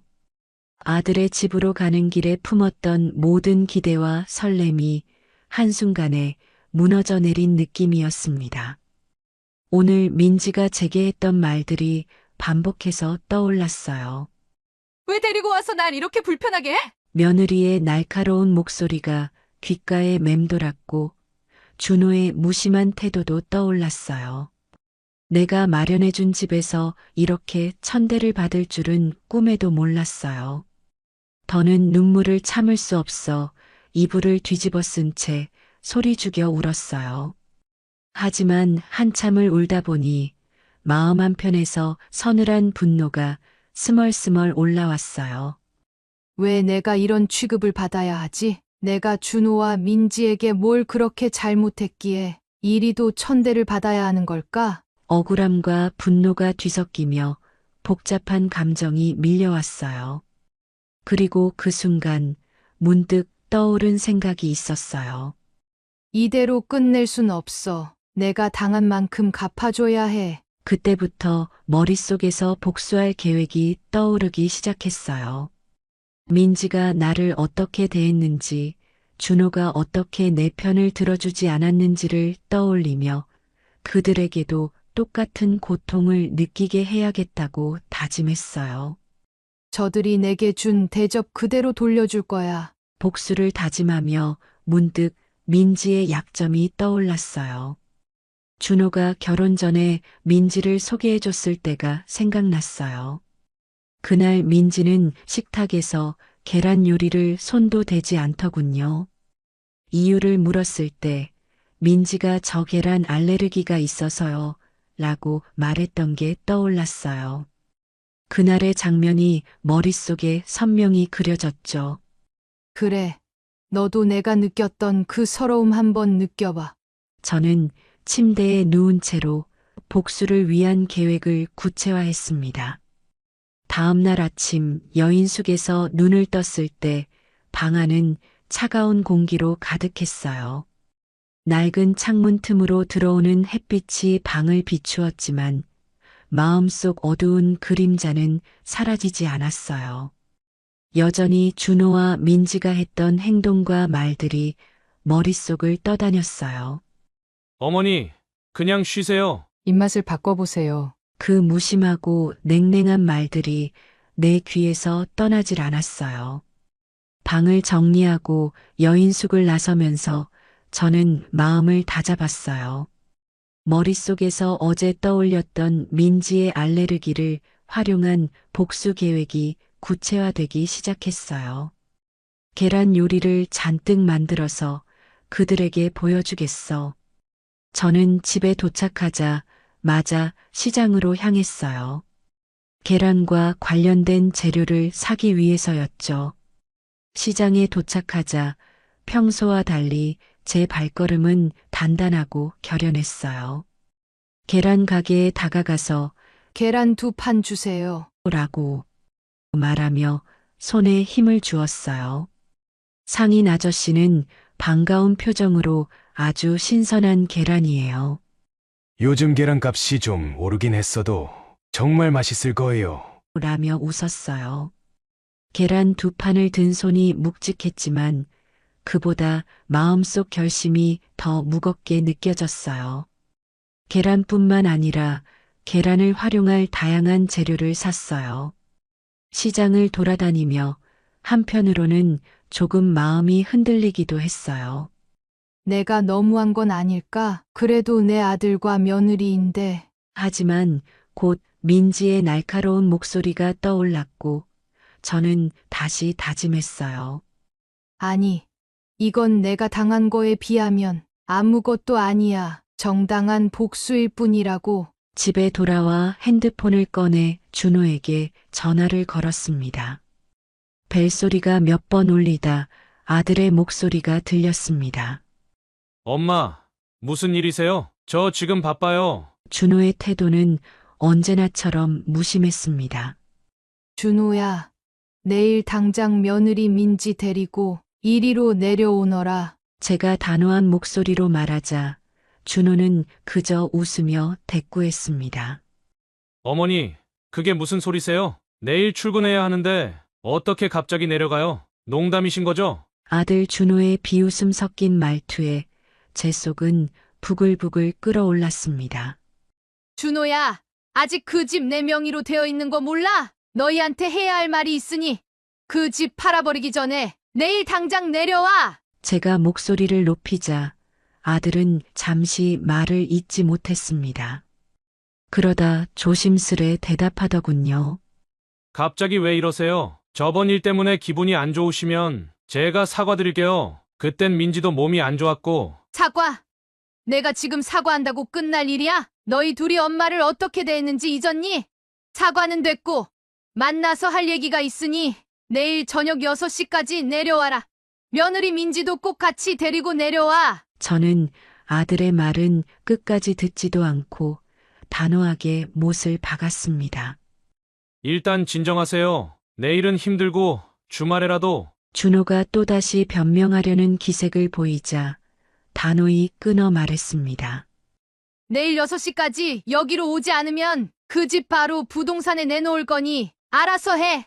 알겠어요, 알겠다고요. 내일 저녁 6시까지 갈게요. 그런데 정말 왜 이러세요? 우리가 무슨 잘못을 했다고 이렇게까지 하세요? 준호의 목소리에는 억울함과 당황함이 섞여 있었지만 제 마음은 이미 돌처럼 굳어 있었습니다.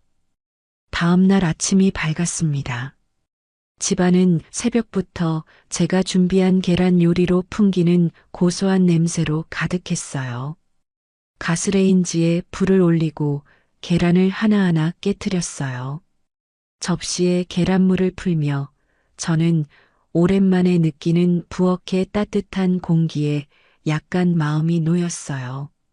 계란말이를 할 때는 얇게 썰어놓은 파와 당근을 정성스럽게 섞어가며 부쳤어요. 이렇게 하나하나 요리를 완성할 때마다 제 복수의 그림이 점점 완성되어 가는 것 같았어요.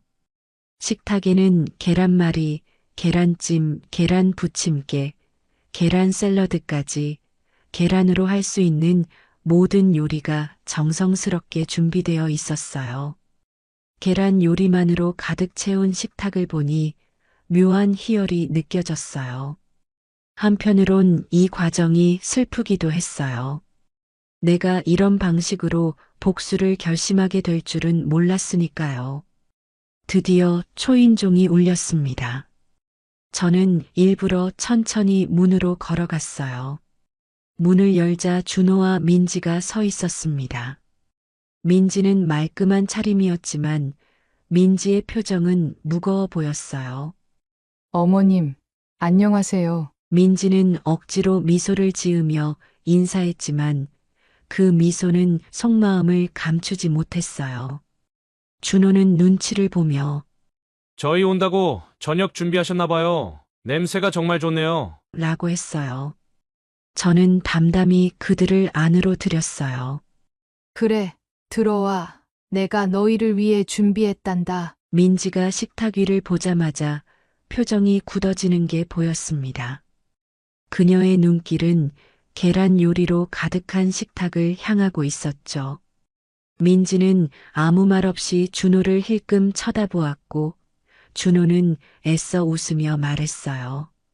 엄마가 이렇게 정성껏 준비했는데 잘 먹어야지. 민지야, 어서 앉으렴. 민지는 어쩔 수 없이 의자에 앉았어요. 민지의 손이 미세하게 떨리고 있는 것을 저는 놓치지 않았어요. 자, 먹어보렴. 준호가 어릴 때 자주 해줬던 엄마만의 계란말이야. 저는 민지의 접시에 계란말이를 올려주며 웃었어요. 민지는 포크를 들어 계란말이를 한 조각 집었지만 한참 동안 입으로 가져가지 못했어요. 저는 그 모습을 보며 일부러 천진난만한 척 말을 건넸어요. 왜 그러니? 민지야, 입맛에 안 맞니? 민지는 억지로 미소를 지으며 포크를 입에 가져갔고 조심스레 한 입 먹었어요. 하지만 그 순간 그녀의 얼굴은 일그러졌습니다. 어머님, 저 사실 민지는 말을 망설이며 물을 급히 들이켰어요. 알레르기가 있지? 제가 대신 말을 꺼내자 민지는 놀란 얼굴로 저를 바라보았어요. 어머님, 그걸 어떻게 아셨어요? 민지의 목소리는 떨리고 있었어요. 저는 잔잔히 웃으며 대답했어요. 결혼 전에 널 처음 소개받았던 날, 계란 요리에 손도 안 대던 내가 했던 말을 기억하고 있었지. 계란 알레르기가 있다고 했잖니. 민지의 표정은 당혹감으로 가득했어요. 그녀는 준호를 쳐다보았지만 준호는 그저 고개를 숙이고 말없이 있었습니다.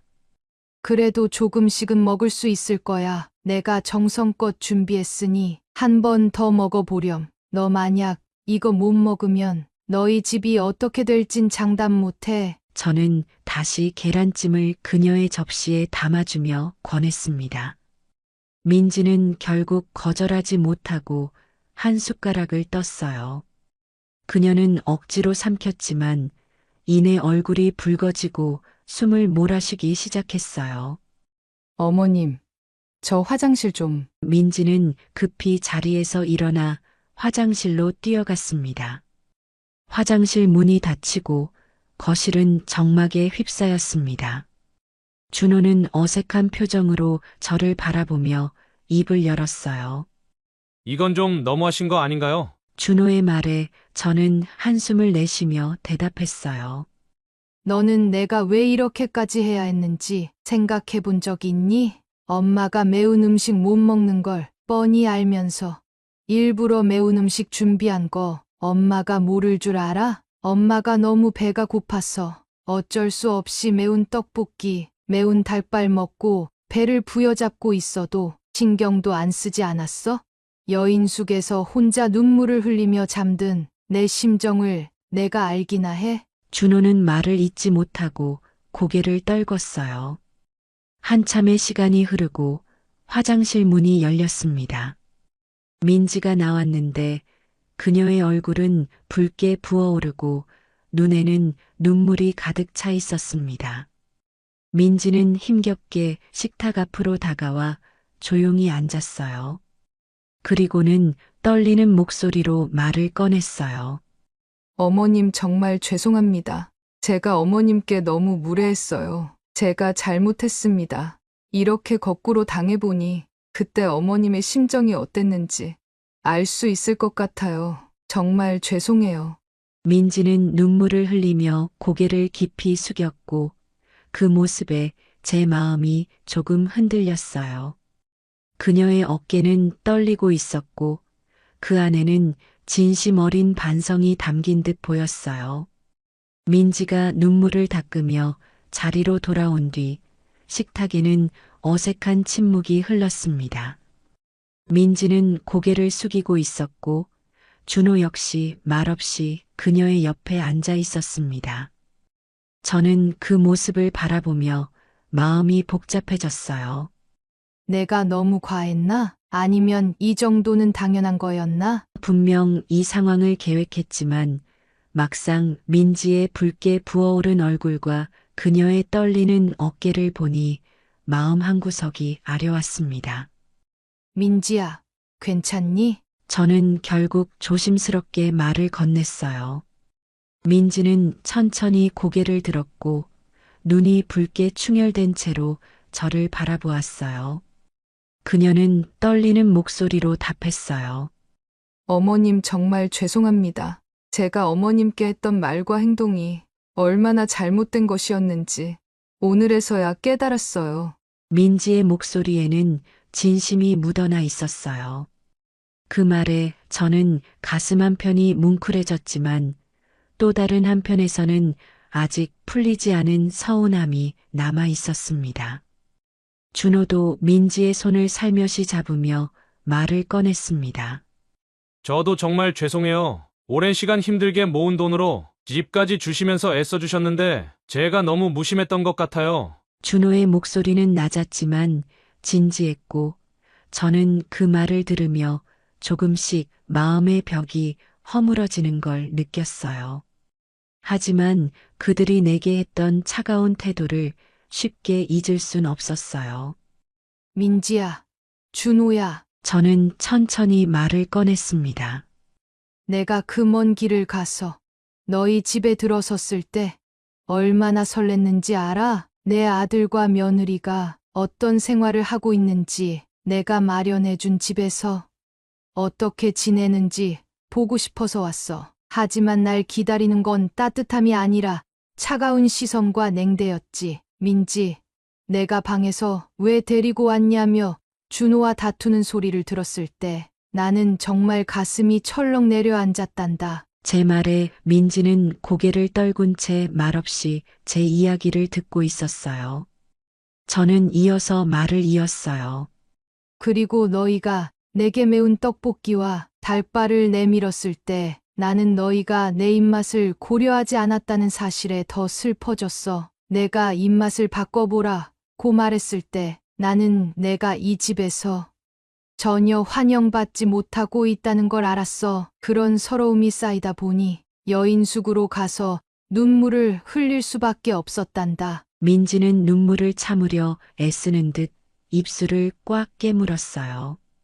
어머님, 그땐 제가 너무 경솔했어요. 제가 얼마나 이기적이었는지 정말 죄송합니다. 민지의 목소리가 점점 작아지며 떨렸습니다. 준호도 옆에서 고개를 끄덕이며 다시 한번 사과했어요. 앞으로는 그런 일이 없도록 신경 쓸게요. 엄마의 마음을 더 잘 이해할 수 있도록 노력할게요. 저는 잠시 그들을 바라보며 깊은 한숨을 내쉬었어요. 복수를 계획하며 느꼈던 분노와 억울함이 조금씩 풀리는 것 같았어요. 하지만 이 상황을 어떻게 마무리해야 할지 고민됐습니다. 민지야, 준호야, 저는 조심스럽게 말을 꺼냈어요.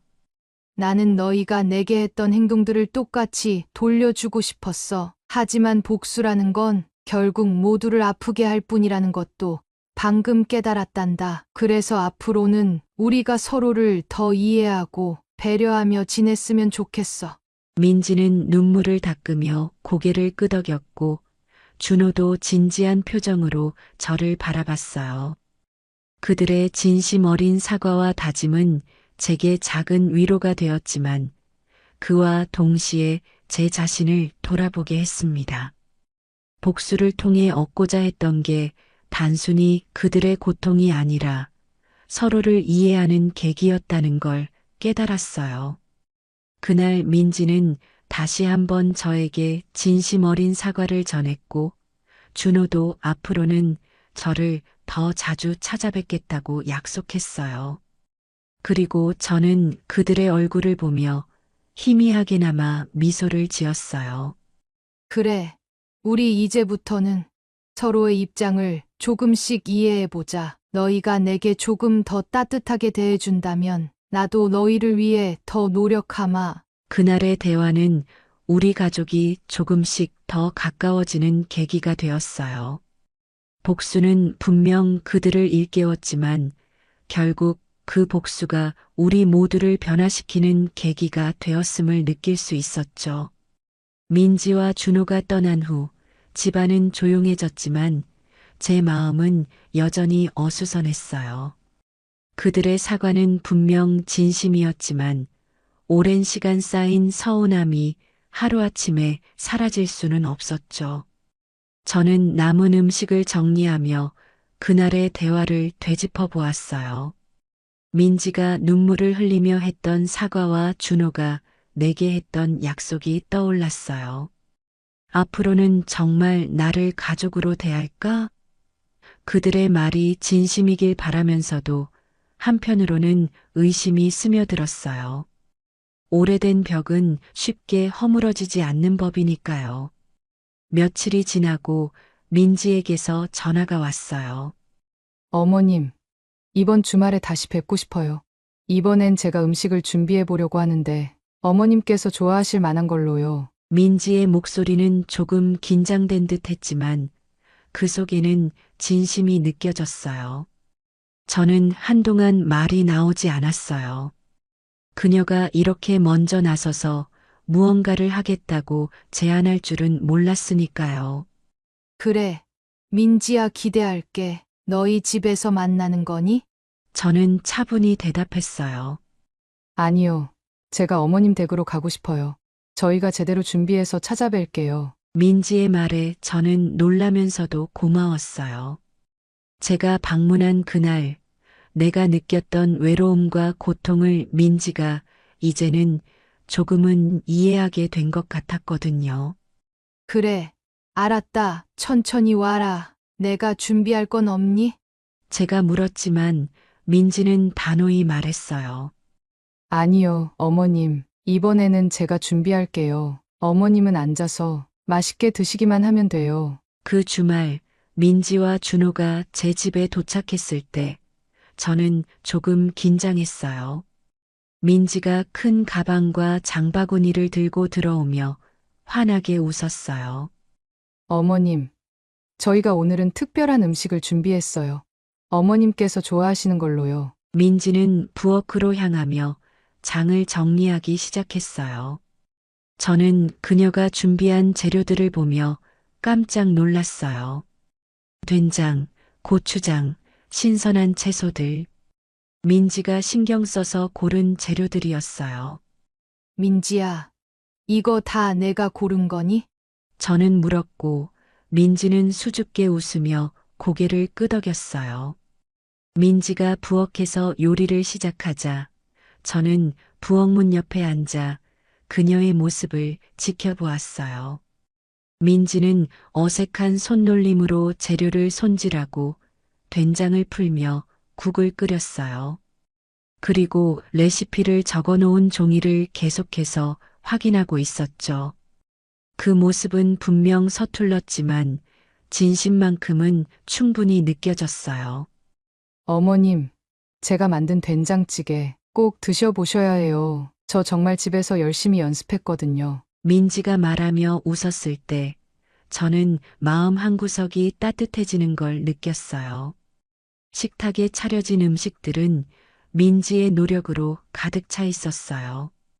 된장찌개, 나물무침, 갈비, 그리고 정갈한 밥까지 민지가 제 입맛에 맞추려 얼마나 노력했는지 그대로 드러나는 한상이었어요.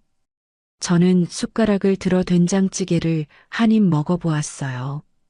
맛은 조금 싱겁고 어색했지만 그 안에 담긴 정성이 느껴졌어요. 민지야, 이거 정말 맛있구나. 내가 이런 음식을 만들 줄 몰랐어. 제가 칭찬하자 민지는 얼굴이 빨개지며 고개를 숙였어요. 어머님, 부족한 점이 많아요. 하지만 어머님께서 좋아하시는 걸 만들고 싶었어요. 민지의 말에 저는 미소를 지으며 대답했어요. 그래, 민지야. 노력하는 모습이 보기 좋구나. 내가 이렇게 나를 생각해 준다면 나도 너를 더 이해하려고 노력해야겠지. 민지는 그 말에 눈시울이 붉어지며 어머님, 정말 감사합니다. 라고 말했어요. 그날의 식사는 웃음과 대화로 가득 찼어요. 준호도 민지의 음식을 칭찬하며 민지야, 정말 많이 늘었네. 어머니도 좋아하시는 것 같아. 라고 말했어요. 민지는 조용히 웃으며 숟가락을 들어 자신의 요리를 먹었어요. 저는 그들을 보며 문득 이런 생각이 들었어요. 이렇게 조금씩 서로를 이해하며 변해갈 수 있다면 우리 가족은 정말 더 좋아질 수 있을 거야. 그날 이후로 민지와 준호는 자주 제게 연락을 했어요. 처음에는 약속을 지키려는 억지스러운 느낌도 있었지만 시간이 흐를수록 그들의 목소리에서 진심이 느껴졌습니다. 민지는 가끔 전화로 자신이 배운 새로운 요리를 자랑하며 어머님, 다음엔 꼭 한번 드셔보세요. 라고 말했고, 저도 항상 반찬을 만들어 민지와 준호 손에 쥐어 보냈어요. 그들의 작은 변화는 제 일상에 큰 위안이 되었죠. 그래, 이게 진짜 가족이지. 저는 마음속으로 안도하며 다시는 그날 같은 외로움을 느끼지 않겠다고 다짐했어요. 식사를 하며 우리는 자연스럽게 많은 이야기를 나누었어요. 준호는 회사에서 있었던 일들을 이야기하며 웃었고, 민지는 요리 학원에서 있었던 에피소드를 공유했어요. 저는 가끔씩 끼어들며 조언을 하거나 옛날 이야기를 들려주기도 했어요. 그런 대화 속에서 우리는 서로를 더 깊이 이해하게 되었고, 예전의 서운함과 갈등은 점점 옅어져 갔습니다. 마치 오래된 상처가 아물어가는 것 같았어요. 식사가 끝난 후 민지는 주방으로 가서 후식을 준비했어요. 그녀가 내온 후식은 정갈하게 담긴 과일과 따뜻한 유자차였어요. 어머님, 제가 어머님께 드리고 싶어서 직접 준비했어요. 드셔보세요. 그녀의 말에 저는 따뜻한 미소로 화답했어요. 한 입 먹어보니 과일은 달콤했고 유자차는 마음까지 따뜻하게 해주는 맛이었어요. 그 순간 저는 민지가 더 이상 단순한 며느리가 아니라 진짜 가족이 되었다는 걸 느꼈습니다. 민지야, 준호야, 저는 조용히 입을 열었습니다. 오늘 이렇게 따뜻하게 맞아줘서 고맙다. 내가 한때 너희에게 섭섭했던 마음도 있었지만 오늘 너희가 보여준 정성과 진심 덕분에 그런 마음은 다 사라졌단다. 이제는 정말 우리가 하나가 된 것 같아. 제 말에 민지와 준호는 미소를 지으며 고개를 끄덕였어요. 민지는 손을 뻗어 제 손을 꼭 잡으며 말했어요. 어머님, 앞으로도 저희가 잘할게요. 어머님이 저희를 이해해 주신 것처럼 저희도 어머님을 더 잘 이해할게요. 어느 순간 예전에 느꼈던 서운함과 외로움은 어디론가 사라지고 그 자리에 따뜻한 가족의 정이 가득 채워져 있었습니다. 거실 창문을 열었을 때 밤하늘의 별이 유난히 반짝이는 듯 보였어요. 이제 우리 가족은 진짜 가족이 된 거야. 저는 그 생각을 하며 조용히 웃었습니다. 오늘도 사연을 끝까지 들어주셔서 감사합니다. 때로는 가족 간의 갈등이 우리를 괴롭히고 무겁게 만들지만 대화를 통해 이해와 화해의 길로 나아갈 수 있다고 생각합니다. 우리는 서로 다른 입장과 배경 속에서 살아갑니다. 가족 안에서도 마찬가지죠. 중요한 것은 그 다름을 존중하고 이해하려는 마음가짐일 것입니다. 이 이야기를 들으신 소감을 댓글로 남기셔서 다른 분들과 생각을 공유해 보는 건 어떨까요? 오늘의 이야기가 여러분의 삶에 작은 영감을 줄 수 있기를 바라며 더 따뜻하고 행복한 나날이 여러분과 함께하길 기원합니다. 마지막으로 구독과 좋아요 한 번씩 부탁드리며 항상 건강하시고 평온한 하루 보내세요. 감사합니다.